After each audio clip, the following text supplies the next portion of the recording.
Hey everyone, Kyle once again, and welcome back to the next episode review of Undead Girl Murder Farce, episode 7.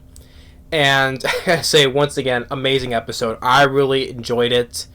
Like, each episode keeps getting better and better.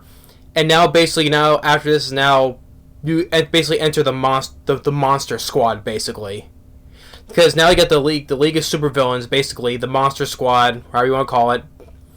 Because now, by the third act, because with Lupin and the Phantom, the Opera, and now we enter the whole group of villains. Now you got Professor Moriarty now showing up along with Victor, aka Frankenstein, and then you got Camilla. That's why I wonder who that redhead was.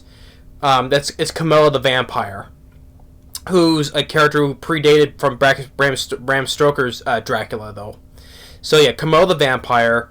And you got, once as I aforementioned, Jack the Ripper, and you got magician. He's kind of like a magician. He's another person. Aleister Crowley. Put into the picture now. I don't know much about Aleister Crowley though, but I think he was a magician because he's doing all these magic stuff, But yeah. So you get this whole league of villains in this now by the third act. But just getting back at the beginning, when Sherlock Holmes shot the locks, trapping everyone inside so no one can get in right, and all the water starts pouring in from the moat, and wondering how they're gonna get out of this, and they're like little air pockets, from the ceiling though that might be fine, so it won't fill up all the way. But by the time though, when the whole room drains, the safe is gone. I'm like, how did that happen? I'm like, because Phileas Fogg was holding it just before the whole thing was getting flooded. I'm like, how do they pull Houdini on the safe, right? And then afterwards, when everyone, they said they go back to the mansion where they went to dry off, to get everyone dried off, right? Sherlock Holmes turns to the French inspector, the guy's name though, but say, hey, give me your handcuffs, and he puts the handcuffs on him, because it turns out the French inspector, it's Lupin in disguise, because which I always like to reveal, because it's these little clues, that they show. Do you think you don't pick up on though, but until the big reveal, right? Because as they're walking back from the vault to the mansion, you get a shot of everyone's feet walking across the wooden bridge. Which you think, why would they have that shot right there where they're showing all the people's feet walk across the bridge, right? You wouldn't think nothing of it though, but until what Sherlock Holmes reveals, because as Lupin in disguise as that French inspector, because the guy, the French inspector, was kind of more of a heavyset guy, right? But as they were walking across the bridge, Sherlock Holmes noticed that he's walking very lightly for a slightly heavy person, right? He's like, "Oh, your fat belly is a fake, right?" And so, even though they kind of did like an inspection from before, stretching the faces out, right? But you think letting the guard in, because thinking that from before when Lupin was in Sherlock Holmes' his place, right? How the face would just stretch up if it was a mask, right? Just. Pfft. But you think nothing of it though. So letting his guard down, thinking, and you know what? It was a very clever way, and how when they stole the safe, because having with Phantom of the Opera as help, with the pulling the rope up when the whole place was flooded, right? I thought it was a very clever way, and then when the diamond's not in the vault, is not in that safe though, but when Sherlock Holmes hid the diamond in Watson's little tobacco box, right, in his coat pocket, but sneaky Lupin figured it out, and he got the box, and the diamond's inside, so he escapes. And like with the Phantom, like in this greenhouse, the diamond's in there, and Cigaru, with his birdcage, holding the birdcage again, just jumps right through the glass roof, And then also all the more explosions happening, and it's funny that the one explosion the explosion happens before the League of Villains show up. The Phantom of the Opera, he just gets the hell out of Dodge. He just when he hear where the explosion comes from, that's not from them. He just screw it, I'm out of here. Not before when they open the safe and reveal that Anya, I always keep saying Anya, but it's Aya, because I'm used to saying Anya from Spy Family. But Aya, her head is inside the safe. She was inside the safe the whole time. So another pull switch right there. And the fact that she said that she was held that door shut, the safe door shut, on the whole time with her teeth, I'm like, damn. I mean, you must have some very strong teeth. I know you're an immortal head, right? But your teeth have to be the strongest teeth in the world, just to hold that heavy silver door safe shut, right, with your teeth the whole time.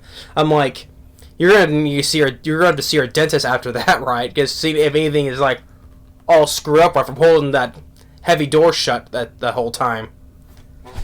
And then the fact that Sigaru, because the last movie fought Lupin, he kind of gave a fight though, but I kind of figured that he lost on purpose, because we saw how strong Sigaru was when we fought against that kid vampire and from the first episode or so, right? And so I figured that he would lose that easily. I'm thinking he must have did that lose on purpose, right? So they're starting getting to fight along with the one guy who is another he's not a detective but works for an organization along with this other girl that's with him. The girl, they work with this organization, not detectives though, but to purge any of these bad guys no matter what, right?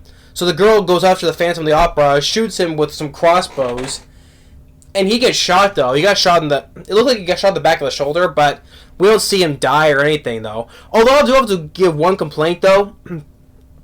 Although it is kind of a lot of the scenes towards the third act when it's the Phantom of the Opera being chased or these police officers are actually getting killed, it was a little bit too dark though, but it's not to say it wasn't that totally pitched or why I didn't understand what was going on. I did see what was going on though, but it was slightly a little bit darker than for me to, almost not fully see though. I mean, it's kind of reminded me, it was the one complaint I had with the Relic, which I love to death. I love the Relic, with Tom Sizemore, may he rest in peace, from director Peter Hyams, the Monster in the Museum. Yeah, the one issue I had with the film though, even though I love the film to death though, underrated creature feature film, no doubt about it, but it's just they played that film was so dark a lot. It was hard. That was kind of times hard for me to see because it was so dark all the time, right?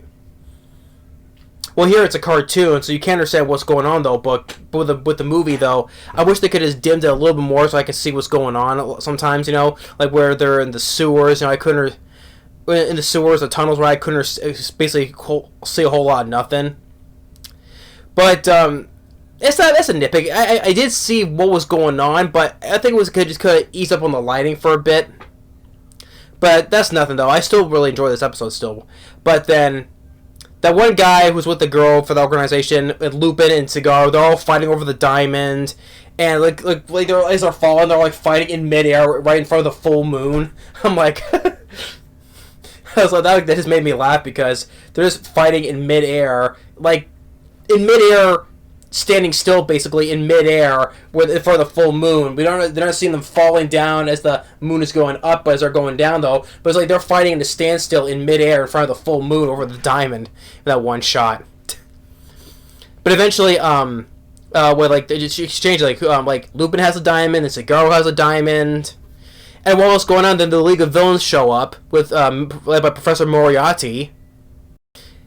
And then they have Aleister Crowley, the magician, basically killing all these cops. He's snapping his fingers, and instantly each officer is going up in flames, which each snap of his fingers. I'm like, damn, maybe he's a magician or he's not or a sorcerer or something though. But whatever he's doing, just each time he snaps his fingers, a police officer is up in flames.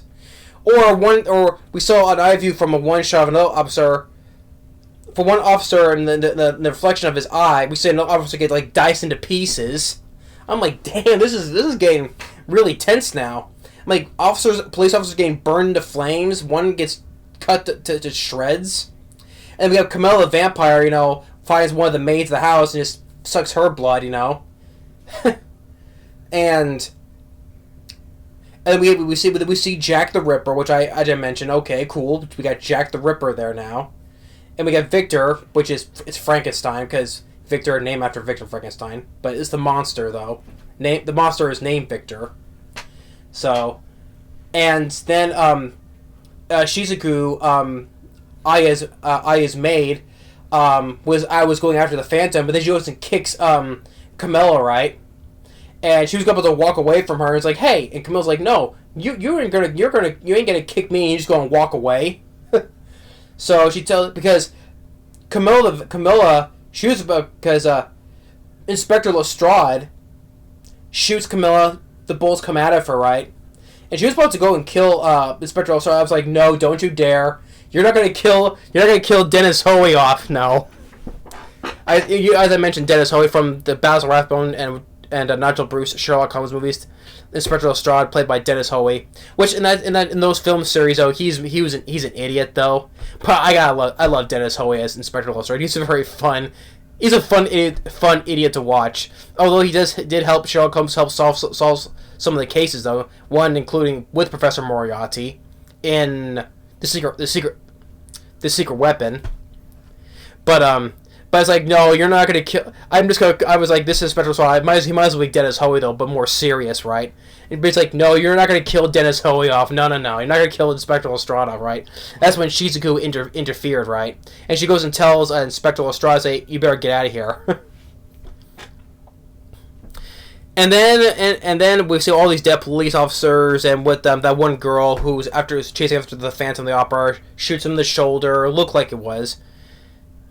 If you look at it, see he fully died. We didn't see him fall down dead though.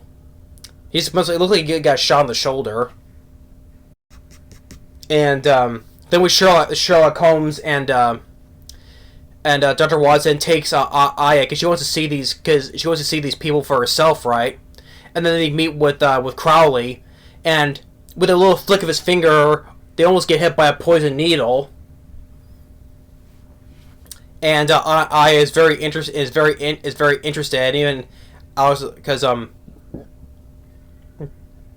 Even because they fooled because I further mentioned they completely fooled Lupin because Lupin thought that Aya was the reporter, the young girl reporter from earlier. He thought that she was her talking, and just the bird was in the cage, right? But he was totally surprised that it's actually a talking head. but Aya is really interested about these people now. So, and then it ends with the cigar. When he had the diamond, when he crashed through, he drops the diamond and it lands, and that's when it ends. So, but yeah, this was a totally insane episode. I loved it because it was more because how they got out of that drowning situation pretty quickly though, and just uncovering Sherlock Holmes using his goods, his wits or his smarts, to unmask Lupin in disguise again, and then entering the Monster Squad, or the League of Supervillains, you could say.